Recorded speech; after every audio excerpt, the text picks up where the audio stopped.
Mga kapigis, akala mo ba pagod lang yung inahin after mga anak? Pero minsan, doon na pala nagsisimula ang infeksyon, lagnat at paghihina. Kaya sa amin, hindi namin siya basta iniiwan after mga anak. Kung gusto mong malaman kung anong binabantayan namin after farrowing, pagkatapos mga anak ang inahin, madalas na tinitingnan ng tao ilan ang biik. Buhay ba lahat? Malakas ba sa puso?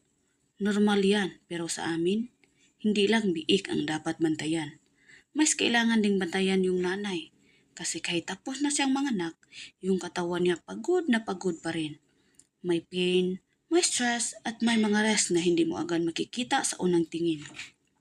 Kaya sa amin hindi kami yung tipo na paglabas ng biik tapos na agad ang trabaho. Doon pa lang kami nagiging alerto. Unang binabantayan namin infeksyon. Kasi after mga anak, vulnerable ang inahin. Kaya nagbibigay kami ng antibiotic o antibacterial support para makatulong makaiwas sa infeksyon. Pangalawa, calcium support. Dito pumapasok yung calcium borogluconate. Ginagamit ito sa support after farrowing, lalo na't dahil malaking demand sa katawan ng inahin ang panganganak at pagpapasuso. Kasi kapag mahina ang katawan ng inahin, pwedeng maapektuhan pati yung milk letdown at recovery niya. Pangatlo, lagnat at sakit.